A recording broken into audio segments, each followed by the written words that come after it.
karibu kwa jukwaa na wewe uweze kusema rambirambi zako.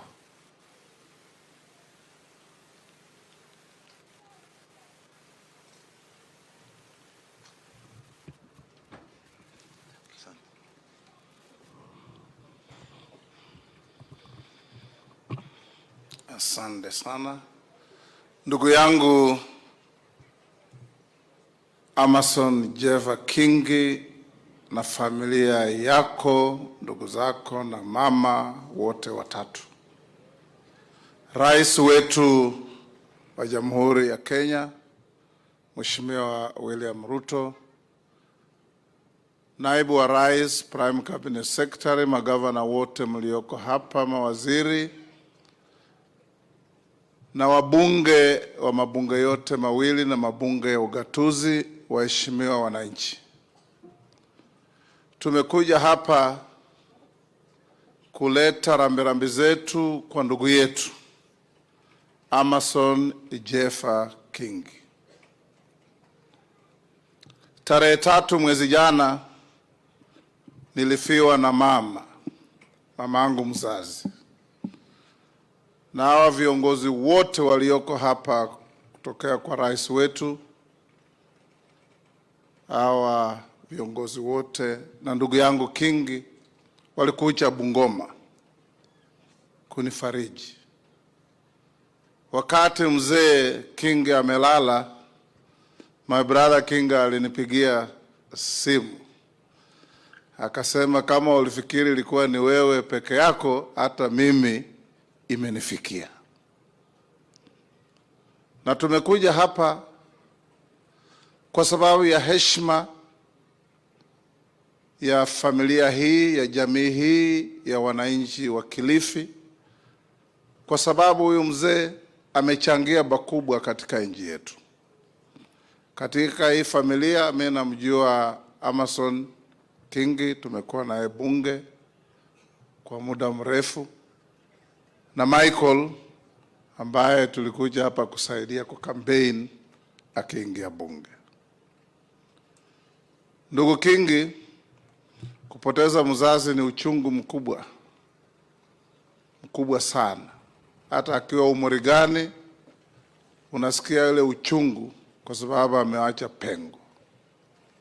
Na sisi kama marafiki zako tunakuja tu kukufariji na kukuambia, weka imani kwa Mungu na mshirikiane kama familia. Hawa mama mzee amewaachia, mwasaidie kama familia ili miaka yao iongezeke kidogo. Katika hii nchi yetu, ndugu zetu ambao wamekusanyika hapa, nimeona wabunge mmekuja wengi sana, hasa kutoka Seneti. Hongera, kwa sababu kila wakati tukifiliwa lazima tusaidie wenzetu.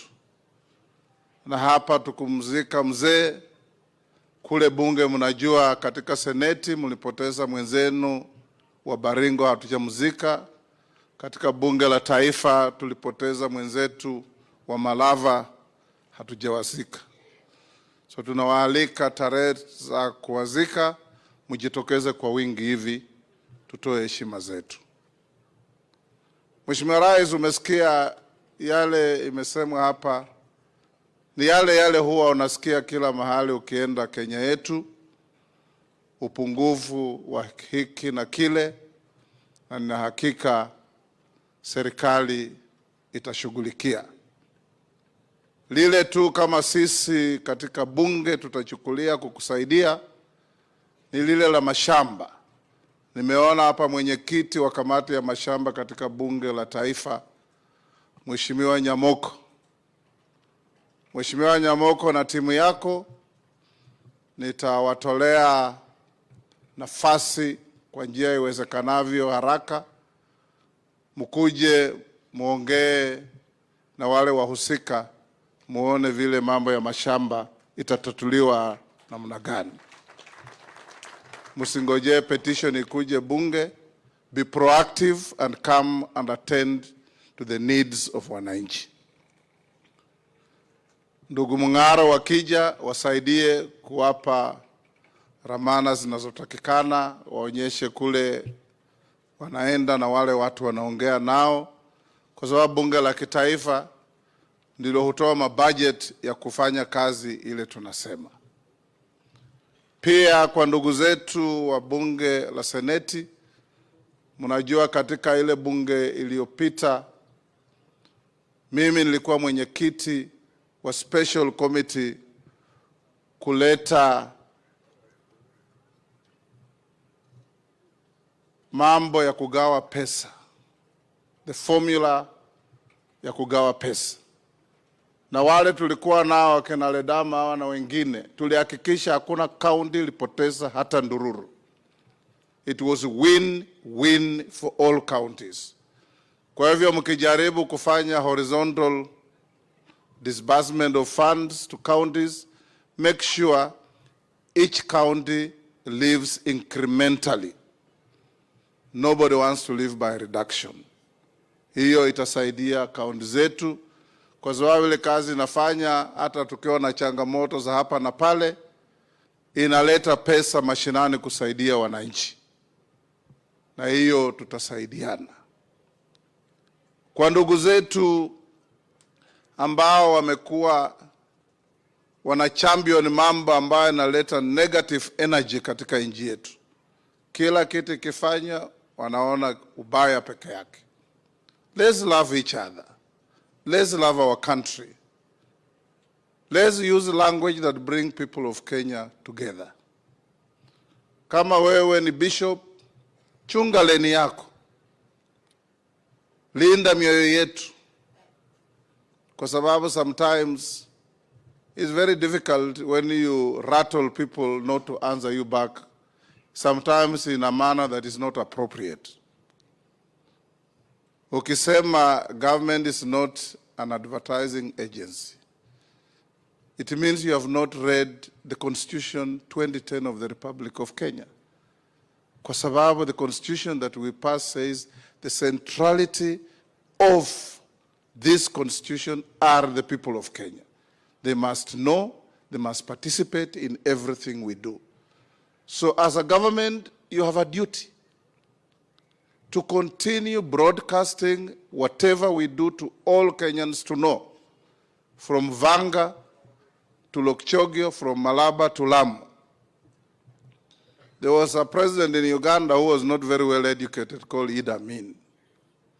One time a journalist asked him, "Mr. President, why do you like blowing your own trumpet?" Idi Amin very simply told the journalist, "It is my trumpet. Who do you expect to blow it? I'll continue blowing it."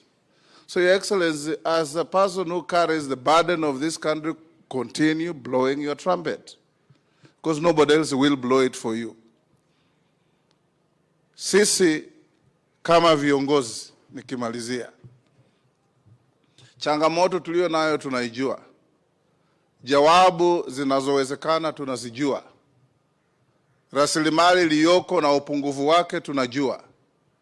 So lazima tuketi pamoja tuone, kama ni barabara tusambaze, pwani ipate, magharibi ipate, kaskazini magharibi ipate, kila mahali, ili Wakenya wajivunie kuwa Wakenya kila wakati.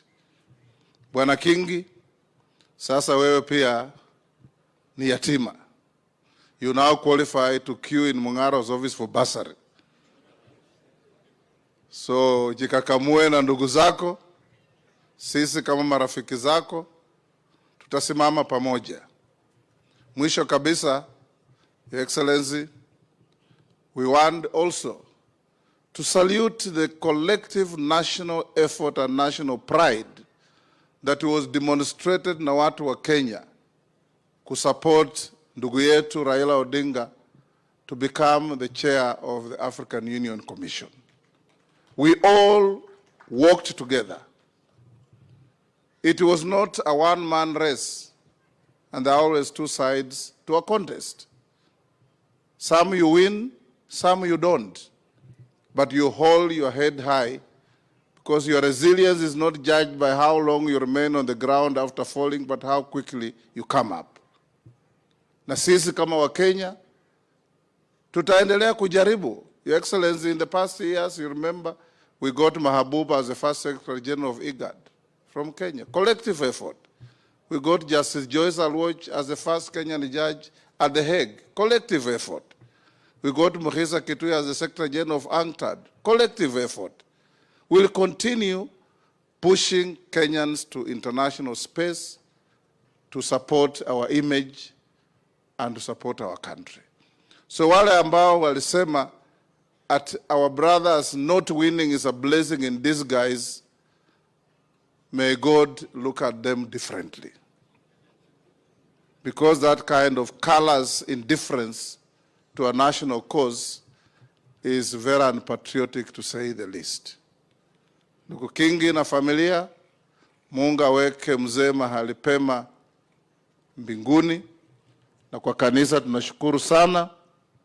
Wale wa ACK, mkiona rafiki yangu Bishop mstaafu Kalu ambaye ni rafiki yangu mkubwa kwa miaka mingi, msalimie, mwambie tumekuja kwa area yake kufariji familia.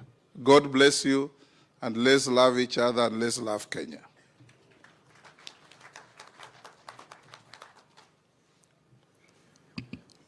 Mheshimiwa Rais, sasa naomba uniruhusu niweze